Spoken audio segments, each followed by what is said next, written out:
Potensi kemenangannya Kang, kota kosong gede apa nggak kecil Kang? Kalau menurut saya itu sangat besar dan signifikan. Assalamualaikum warahmatullahi wabarakatuh. Waalaikumsalam warahmatullahi wabarakatuh. Saya sedang nongkrong ini tadi Durian Kujang. Ternyata ada bapak-bapak dua ABG tua. ABG tua. Perkenalkan dulu Kang, namanya Kang. Kebetulan saya Yuda Pratama. Siap. Dari mana Kang? Alamatnya biar jelas. Alamat asli Sindang Rasa. Ciamis berarti Ciamis. kan? Jelas. Akang, satu Saya lagi. Mumu dari Sadananya. Sadananya, berarti asli ini warga Ciamis. Ini saya pengen nanya-nanya Kang, karena ini kan pilkada ini bagaimana kok bisa satu calon. Ini saya pengen pandangan ke orang Ciamis langsung. Saya juga orang Ciamis, cuma tadinya di Tasik kan. Bagaimana fenomena ini Kang? Saya dulu ini teh. Akang dulu, karena saya melihat ini kok ada kota kosong di sini. Jadi kebetulan kami mempunyai suatu pemikiran dikarenakan paslon ini cuma satu, Ya. calon tunggal. Ini perlu kita sebagai generasi muda ini lebih melek politik, lebih paham terhadap politik, bahwasannya ini perlu diselamatkan karena ini mencederai demokrasi. Mencederai demokrasi. Dengan satu paslon itu Dengan mencederai. satu paslon itu. Makanya sudah tidak ada oposisi ataupun alat penyeimbang. Oke. Jadi suatu pemerintahan itu akan lebih ideal ketika terjadinya perbedaan pendapat ataupun perbedaan pilihan ini agar menjadi tolak ukur buat pemerintah untuk terus bisa lebih mengevaluasi apa yang perlu ya. dikerjakan agar lebih baik, agar Ciamis lebih maju. Oke. Seperti itu. Jadi Akang, bagaimana ini posisi kota kosong Kang? Kalau kota kosong ini gimana posisinya? Kota kosong sebetulnya itu KPUD mungkin. KPUD. yang menetapkan kota kosong. Tapi kalau masyarakat Ciamis milih kota kosong sah atau tidak? Secara aturan itu diperbolehkan. Bahkan kita berkampanye pun seandainya kita mensosialisasikan itu tidak ada aturan yang melarang. Oke, sampai lebih jauh ke sana, saya pengen nanya dulu nih, Kakang satu lagi. Ini kan kata beliau proses pilkada di Ciamis itu mencederai demokrasi, Kang. Kira-kira kalau mencederai demokrasi, ini siapa yang salah di sini? Kalau menurut saya yang salah itu adalah bagian dari kemunduran demokrasi yang dilakukan oleh partai politik itu sendiri. Kaderisasinya itu tidak berjalan. Ya. Dikarenakan apa? Ini tidak membuat atau membuat kader-kader calon-calon pemimpin-pemimpin yang ada di daerah. Merugikan bagi kita semua, terutama mencederai demokrasinya itu sendiri. Sehingga ya demikian adanya. Itu bagaimana solusinya supaya demokrasi ini menjadi baik gitu? Kalau ini perlu adanya regulasi yang jelas, perlu adanya batasan-batasan. Kebetulan kemarin juga kita udah udah keluar lah putusan MK bahwa threshold itu kan sekarang menurun menjadi 7,5%. Yang mana itu menjadi peluang atau kesempatan untuk kedepannya bahwa pilkada itu tidak lagi harus dengan koalisi gemuk, tapi batasan. Kalau ada ambang batas minimal, ini harus ada juga ambang batas maksimal. Supaya apa? Supaya tidak terjadi koalisi yang Semuanya berkoalisi. Gitu. Ini kemunduran demokrasi ya, Kang? Kemunduran demokrasi. Ini harus ada kepedulian bersama, terutama orang-orang partai politik yang duduk di legislatif untuk merancang undang-undang pemilu, baik pemilihan umum maupun pemilu pilkada. Berarti Akang sama sepakat urusan kota kosong, penggagas juga sama kota kosong? Sama, penggagas kota kosong. Sebab kota kosong itu bagian dari reduksi perasaan masyarakat, yang mana Ekspresi kekecewaan dari masyarakat itu sendiri. Karena apa? Karena kota kosong juga bagian dari demokrasi itu sendiri, walaupun secara regulasi ini tidak diatur. Oke. Kang Yuda, saya pengen nanya lagi Kang. Ini sejauh mana kota kosong bergerak Kang? Nah, mikrofon. kebetulan untuk sampai saat ini kita sudah melangkah masuk Bentar Kang, Akang ketua relawannya atau gimana? kebetulan kami di barisan muda. Oh, di barisan muda. Barisan muda. Berarti banyak lapisan masyarakat. Banyak elemen-elemen masyarakat, banyak simpul-simpul dari perwakilan masyarakat di wilayah Kabupaten Ciamis ini yang emang mempunyai suatu tujuan ataupun pemikiran yang sama juga kayak seperti kita ini.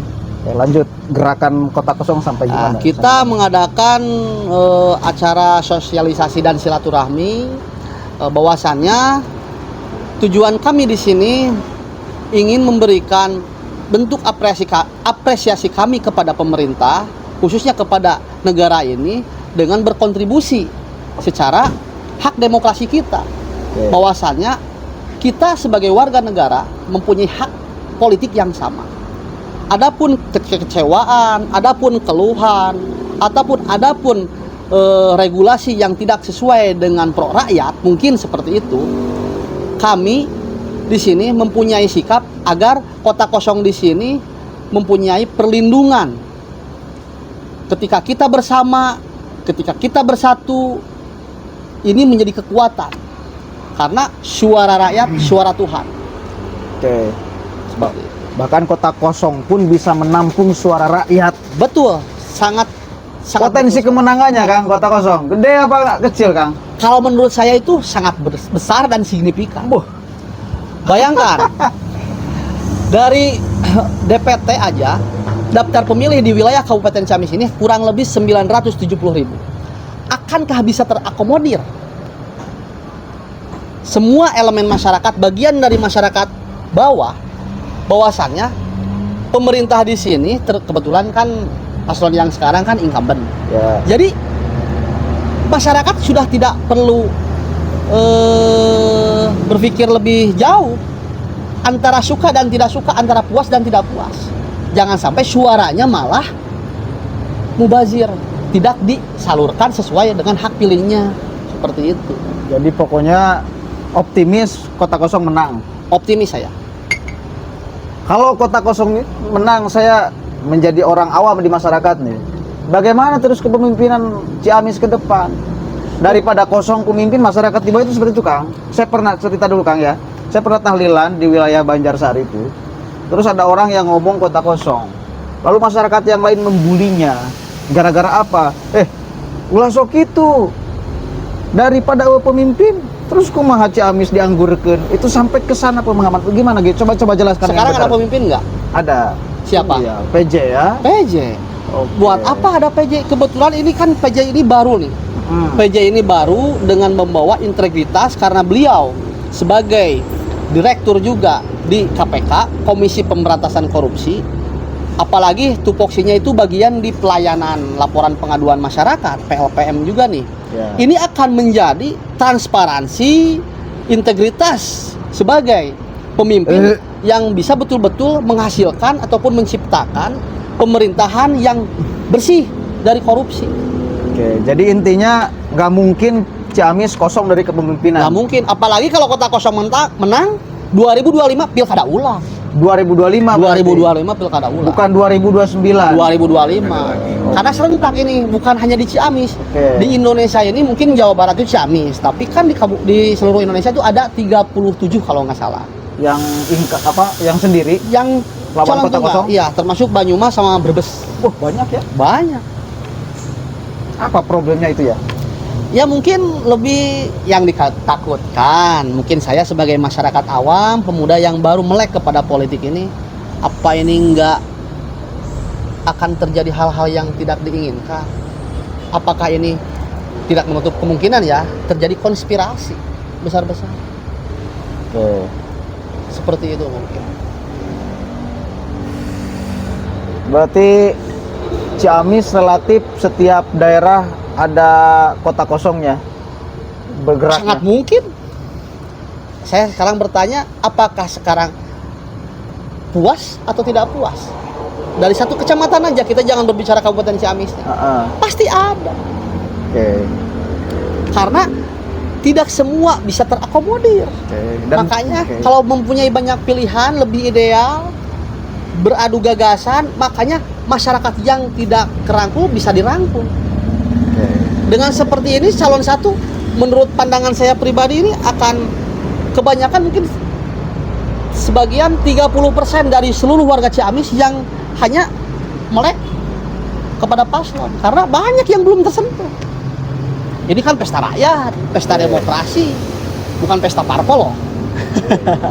Jadi kalau saya tangkap bentuk kekecewaan ke partai politik ini ya Kang, karena Betul tidak juga itu sangat karena tidak melahirkan. betul seperti itu. Karena kan tugas mereka kan. Iyalah, kita tidak ada kepentingan apapun. Ini sangat diuntungkan dan membuka, tadi kata Amumu bilang, membuka ruang kesempatan buat para kader-kader parpol untuk berkontestasi. Gitu, karena aturan sekarang ya Ayah sudah diperbaharui dengan 7,5% threshold. Jadi tidak perlu berkoalisi besar-besar seperti ini. Kalau nanti urusan ini kan sebentar lagi bakal ada perdebatan nih. Bagaimana itu? Maksudnya apakah yang satu calon ini bagaimana, atau sikap kerelawan apa KPU itu bagaimana ke Kota Kosong? Apakah Bawaslu bagaimana ke Kota Kosong, atau ada konsolidasi atau gimana itu?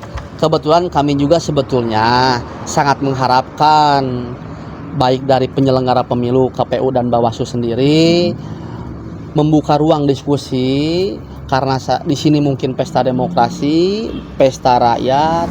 Apa salahnya kalau tidak ada Kota Kosong yang bisa berdebat dengan paslon? Apa salahnya?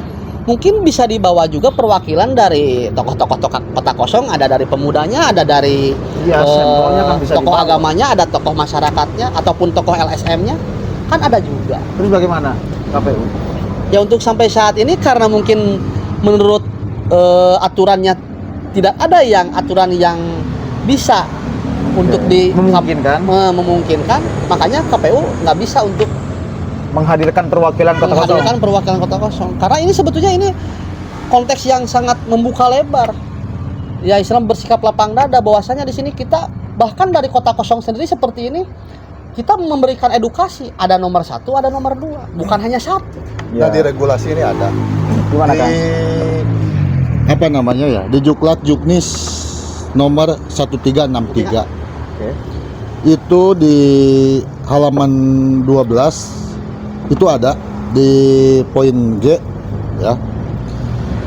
KPU provinsi dan KPU kabupaten kota dapat menjaring aspirasi masyarakat 3 hari sebelum pelaksanaan debat publik atau debat terbuka untuk pasangan calon. Sebetulnya ruang bagi kita itu ada untuk bisa dihadirkan seandainya KPU berniat.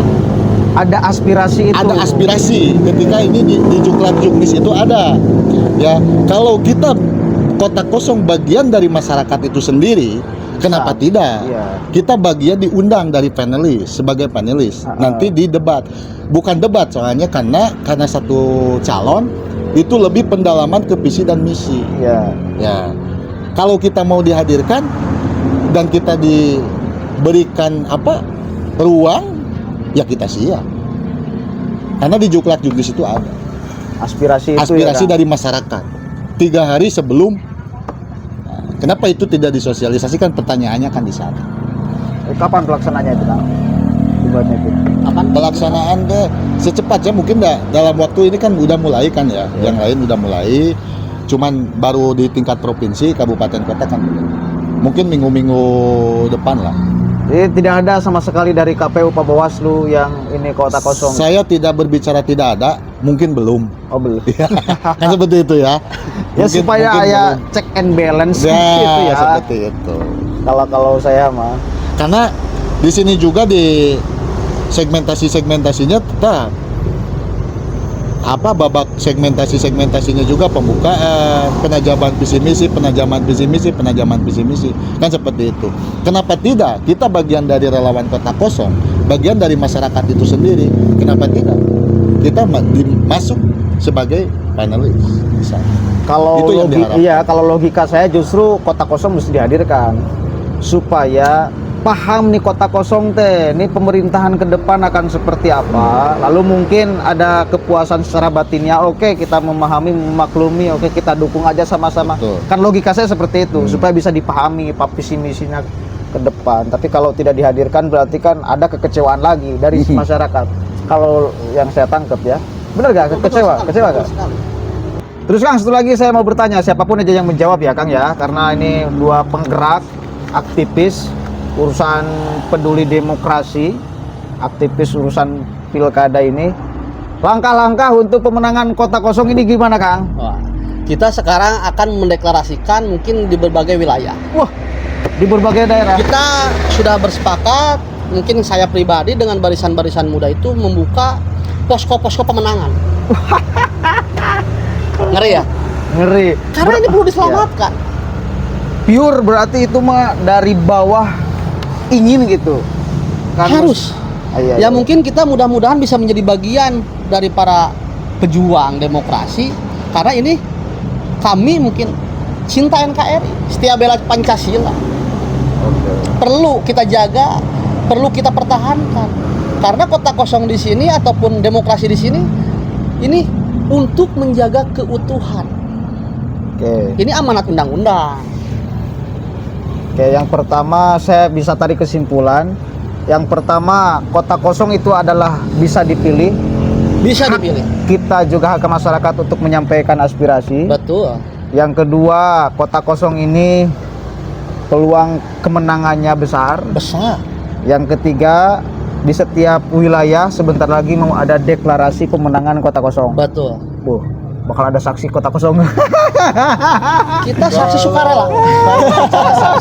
Kalau secara saksi dalam aturan kita Tidak ada. tidak diatur, sebab kita bukan sebagai pasangan calon. Oh iya.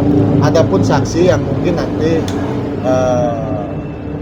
bisa bisa dilaksanakan atau dilakukan itu melalui lembaga-lembaga yang didaftarkan secara langsung ke KPU. Oke. Karena kita bukan pasangan, kita bukan sebagai lembaga, kita murni adalah gerakan moral yang timbul dari masyarakat itu sendiri. Oleh karena itu mungkin perlu kesadaran bersama, perlu dukungan bersama baik masyarakat yang peduli terhadap situasi dan Untuk kondisi Ciamis. demokrasi ini. Bu, saya sangat mengharapkan partisipasinya, dan kita juga dari barisan Aliansi Relawan Kota Kosong juga sedang mempersiapkan apa itu yang namanya kayak apa ya, semacam wadah yang Wadah nanti aspirasi. bisa melaporkan situasi dan kondisi, baik itu pemungutan, baik itu penghitungan, dan hasilnya juga nanti kayak rekapitulasi kita nanti nanti disosialisasikan terhadap masyarakat, supaya apa? Saya di sini mau dibutuhkan adalah partisipasi masyarakat itu sendiri. Jadi gerakan murni moral ini Iya, kan. yang peduli demokrasi dan peduli Ciamis ke depan. Oke, terima kasih Kang Yuda dan Kang Nunu. Sama-sama. Mudah-mudahan kota kosong tidak sukses. Sukses ya. Siap. Assalamualaikum warahmatullahi wabarakatuh. Jangan lupa Kota kosong. Coblos nomor 1, coblos di kota kosong kolom nomor 1. Untuk menjaga persatuan, untuk menjaga demokrasi, untuk menyelamatkan demokrasi.